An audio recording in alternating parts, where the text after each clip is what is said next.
mortelle du sommeil. Ennemi numéro 1, le piège des 3 heures. Cette première erreur est si courante que 85% des personnes âgées la commettent chaque nuit, pensant prendre soin de leur santé. Vous arrêtez de boire de l'eau avant de vous coucher, mais vous continuez à consommer des liquides cachés qui sont en réalité pires pour le contrôle de la vessie pendant la nuit. Voici ce qui se passe dans votre corps lorsque vous consommez un liquide, y compris des soupes, des fruits riches en eau comme la pastèque, des tisanes ou même un innocent bol de glace. Dans les 3 heures qui précèdent le coucher, vos reins continuent à traiter ces liquides alors qu'ils devraient entrer en mode de conservation nocturne. Mais voici ce qui va vous surprendre. Bon nombre de ces liquides cachés contiennent des composés naturels qui stimulent la production d'urine plus que ne le ferait l'eau pure. Cette tisane à la camomille que vous buvez pour vous détendre. C'est un diurétique léger. Ce bol de soupe à la tomate que vous mangez au dîner, il regorge de composés naturels qui augmentent l'activité rénale. Robert, un homme de 68 ans vivant, à Tampa, l'a découvert à ses dépens. Il avait arrêté de boire de l'eau après 18 heures, mais continuait à prendre chaque soir une tisane et une soupe légère pour dîner. « Je pensais faire attention », m'a-t-il confié. Mais je me réveillais toujours à 1h, 3h30 et 5h30 du matin, comme une horloge. J'avais l'impression que mon corps était cassé. La solution ne consiste pas seulement à éviter l'eau, mais à comprendre que vos reins ne font pas la différence entre un verre d'eau et le contenu liquide de vos aliments. Tout compte, et le timing est essentiel. Ennemi numéro 2, le désastre du dîner. C'est peut-être la découverte la plus révélatrice de toutes. L'heure à laquelle vous dînez est plus importante que ce que vous mangez pour contrôler votre vessie pendant la nuit. La plupart des personnes âgées prennent leur repas le plus copieux entre 18h et 20h, sans savoir qu'elles se condamnent à de multiples interruptions nocturnes. Voici l'explication scientifique. Votre système digestif a besoin de 3 à 4 heures pour digérer complètement un repas. Pendant ce temps, surtout lorsque vous êtes allongé, votre corps travaille d'arrache-pied pour décomposer les aliments, faire circuler les nutriments et éliminer les déchets. Si vous dînez à 19h et vous couchez à 22h, vos reins sont encore en mode digestion, alors qu'ils devraient en passer en mode conservation nocturne. Mais ce n'est pas tout. Certains aliments contiennent des composés diurétiques naturels qui se concentrent dans votre organisme lorsque la digestion ralentit pendant le sommeil. Il s'agit notamment des aliments suivants. Tomates, riches en potassium et en acide naturel. Concombre, diurétique naturel à forte teneur en eau. Céleri, contient des composés qui stimulent la fonction rénale.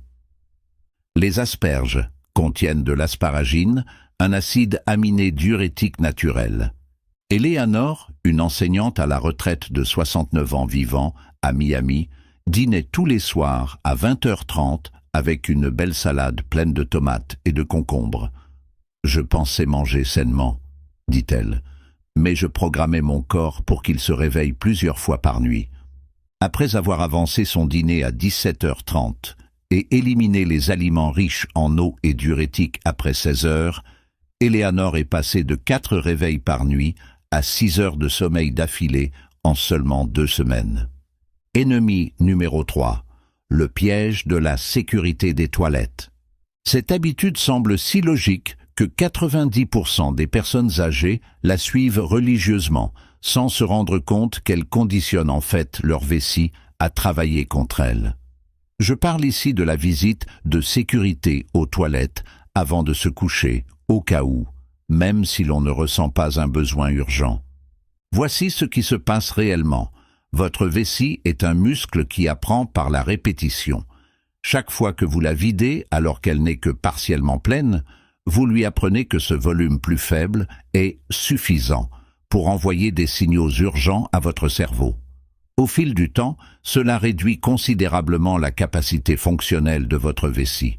Une vessie adulte en bonne santé peut contenir confortablement 300 à 500 millilitres d'urine. Mais lorsque vous prenez l'habitude d'uriner à titre préventif, votre vessie commence à envoyer des signaux urgents avec seulement 100 à 150 millilitres, créant ainsi de fausses urgences qui vous réveillent, alors qu'il n'y a pas de réel besoin physiologique. Dorothy, une veuve de 74 ans vivant à Seattle, avait développé ce qu'elle appelait son rituel de sécurité. Chaque soir, même si je ne ressentais pas le besoin d'uriner, j'allais aux toilettes juste pour être sûr. Je pensais être maligne, mais je créais mon propre cauchemar. Ce qui se passait était prévisible. Dorothy se réveillait 2 heures plus tard avec l'impression que sa vessie allait exploser, alors qu'en réalité, elle n'avait que 150 millilitres d'urine, soit moins qu'une petite tasse à café. Après avoir appliqué la technique de rééducation de la vessie que je vais vous présenter, Dorothy a progressivement augmenté sa capacité de stockage et dort désormais 5 à 6 heures d'affilée régulièrement. Ennemi numéro 4, la position et l'oreiller. Cette découverte a révolutionné ma façon d'aider les personnes âgées à surmonter la nicturie, et c'est quelque chose que la plupart des médecins ne prennent jamais en considération.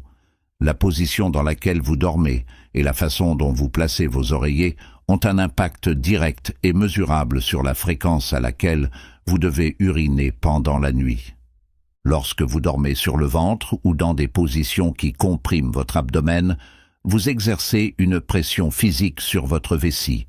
Cette pression peut déclencher des signaux de vessie pleine, même lorsque votre vessie ne contient qu'une quantité minimale d'urine. De plus, un mauvais positionnement des oreillers affecte la circulation sanguine et le retour veineux, ce qui provoque la redistribution des liquides accumulés dans vos jambes pendant la journée vers votre système circulatoire pendant la nuit, augmentant ainsi la production d'urine au moment même où vous devriez dormir. Frank, un ancien militaire de 71 ans vivant à Denver, dormait sur le ventre depuis 30 ans. J'ai servi dans l'armée et j'ai toujours trouvé plus confortable de dormir sur le ventre. Je n'aurais jamais imaginé que ma position de sommeil pouvait perturber mes nuits. Il se réveillait 3 fois par nuit et envisageait de consulter un urologue pour d'éventuels problèmes de prostate. Après avoir découvert la position optimale pour dormir, Frank a progressivement adopté la position latérale avec un oreiller entre les jambes. Le changement a été spectaculaire. En 2 semaines, il n'est plus allé aux toilettes qu'une fois par nuit, et au bout d'1 mois, il a passé certaines nuits sans se réveiller.